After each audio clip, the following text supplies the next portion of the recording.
ہم پڑھ رہے ہیں پیئر آف ورڈس. اب باری ہے پیئر نمبر 46 کی. اس کا پہلا لفظ ہے ہیئر. اس کی اسپیلنگ ہے HEAR ہیئر اور اس کا مطلب ہے ٹو پرسیو ساؤنڈ یعنی سننا. جملے میں اس کا استعمال دیکھتے ہیں. Long years of hairs enable them to hear sounds from a long distance. یہاں HARES ہیئر سے مراد ہے خرگوش کی نسل کا ایک جانور جس کے کان جو ہے وہ خاصے لمبے ہوتے ہیں، جس کی وجہ سے وہ بہت دور کی آواز کو بھی آسانی سے سن سکتا ہے. تو اس جملے میں یہ کہا جا رہا ہے کہ خرگوش کے لمبے کانوں کی وجہ سے وہ بہت دور کی آوازوں کو بھی سن سکتا ہے. اب اگلا لفظ دیکھتے ہیں. اسے بھی ہیئر پڑھا جاتا ہے لیکن اس کی اسپیلنگ مختلف ہیں. اس کی اسپیلنگ ہے HERE ہیئر ہیئر اور اس کا مطلب ہے ان دس سراؤنڈنگ اور نیئرسٹ لوکیشن. جیسے اردو میں کہا جاتا ہے ادھر یا پھر یہاں. جملے میں استعمال دیکھتے ہیں. We reached hair before you یعنی ہم یہاں آپ سے پہلے پہنچے. اب دیکھتے ہیں اگلا پیر. اس کا پہلا لفظ ہے ہوڈ. اس کا مطلب ہے store for some thing valuable یعنی جب اس لفظ کو ناؤن کے طور پر استعمال کیا جاتا ہے تو اس سے مراد ہے قیمتی اشیاء کا ذخیرہ، جبکہ اسی لفظ کا جب ورب کے طور پہ یعنی ایکشن ورڈ کے طور پہ استعمال کیا جاتا ہے تو اس سے مراد ہے چیزوں کو ذخیرہ کرنے کا عمل. اب جملے میں اس کا استعمال دیکھتے ہیں. The squirrel hoarded the nuts in its mouth to carry them to its nest یعنی گلہری نے گریوں کو اپنے منہ کے اندر جمع کیا تاکہ انہیں اپنے گھونسلے تک لے جا سکے. تو ایک ہی وقت میں بہت سی گریوں کو اپنے گھونسلے تک پہنچانے کے لیے گلہریاں اکثر ان گریوں کو اپنے منہ میں جمع کر لیتی ہیں یعنی ہورڈ کر لیتی ہیں. اب دیکھتے ہیں اگلا لفظ. اسے بھی اسی طرح سے ہورڈ ہی پڑھا جاتا ہے لیکن اس کی اسپیلنگ مختلف ہیں.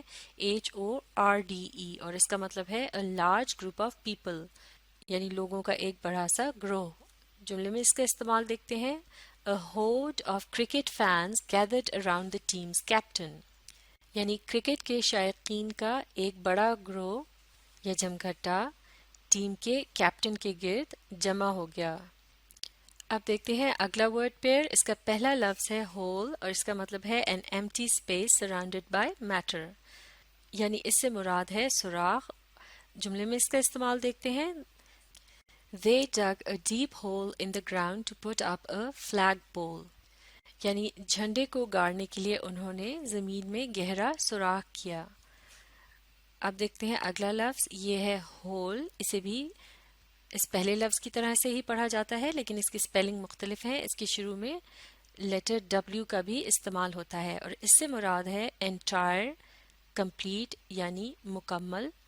جملے میں اس کا استعمال دیکھتے ہیں. Although a few students were making noise but the whole class got punished یعنی چند اسٹوڈنٹس شور مچا رہے تھے البتہ پوری کلاس کو سزا دی گئی. اب دیکھتے ہیں اگلا پیئر آف ورڈز. اس کا پہلا لفظ ہے آور. اس کے شروع میں لیٹر H کا استعمال آ رہا ہے. اس کا مطلب ہے ڈیفائنڈ ٹائم پیریڈ یعنی 60 منٹس جس سے مراد ہے 1 گھنٹہ. جملے میں اس کا استعمال دیکھتے ہیں. It is better to reach the exam centre an hour before the start of the exam یعنی یہ بہتر رہتا ہے کہ امتحان شروع ہونے سے 1 گھنٹہ قبل امتحانی مرکز پہنچا جائے. اب دیکھتے ہیں اگلا لفظ. یہ بھی اسی طرح سے اس کو پڑھا جاتا ہے آور لیکن اس کے شروع میں لیٹر H کا استعمال نہیں ہوتا یعنی اس کی اسپیلنگ جو ہے وہ مختلف ہیں جبکہ یہ دونوں الفاظ ہم آواز ہیں. اب کی بار OUR اس لفظ کا مطلب ہے پوزیسو پروناؤن یعنی سیکنڈ پرسن پلورل میں جب ایک سے زیادہ لوگ اپنے متعلق کوئی بات کر رہے ہوتے ہیں اور اس دوران وہ کسی چیز سے اپنا تعلق بتا رہے ہوں کہ فلاں چیز ہماری ہے تو آور سے مراد ہے ہماری. جملے میں اس کا استعمال دیکھتے ہیں. The guard helped our cat out of the gutter یعنی گارڈ نے ہماری بلی کو گٹر سے نکالنے میں مدد کی. اب دیکھتے ہیں اب اگلا پیئر آف ورڈز. اس کا پہلا لفظ ہے امپلائی اور اس کا مطلب ہے ٹو انڈیکیٹ اور سجیسٹ انڈائریکٹلی.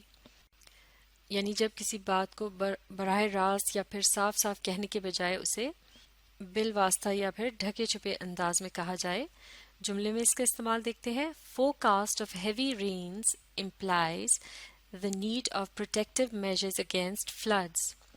یعنی بہت تیز بارشوں کی پیشن گوئی جو ہے وہ اس طرف اشارہ کرتی ہے کہ سیلاب سے بچنے کے لیے حفاظتی انتظامات کیے جائیں. تو لہٰذا اس جملے میں امپلائی کرنے سے مراد ہے کسی بات کی طرف اشارہ کرنا. اب دیکھتے ہیں اگلا لفظ. یہ ہے انفر اور اس کا مطلب ہے ٹو کنکلوڈ فرام ایویڈنس اور ریزننگ. یعنی ثبوت اور دلائل کی بنا پر کوئی نتیجہ نکالنا. جملے میں اس کا استعمال دیکھتے ہیں. The evidence was enough to infer who had committed the crime. یعنی یہ بات جاننے کے لیے ثبوت کافی تھا کہ کس نے جرم کیا ہے. یا پھر انفر کو یہاں اخذ کرنے کے معنی میں بھی استعمال کیا جا سکتا ہے یا پھر ظاہر ہونا کے معنی میں، جیسے کہ ثبوت سے یہ ظاہر ہو رہا ہے کہ کس نے جرم کیا ہے. تو یہ تھے چند اور پیئر آف ورڈز. انہیں اچھی طرح سے سیکھنے کے لیے آپ اس ویڈیو کو ری پلے کیجیے اور اس کے ساتھ ساتھ پڑھنے، سمجھنے اور لکھ کر پریکٹس کرنے کی کوشش جاری رکھیے.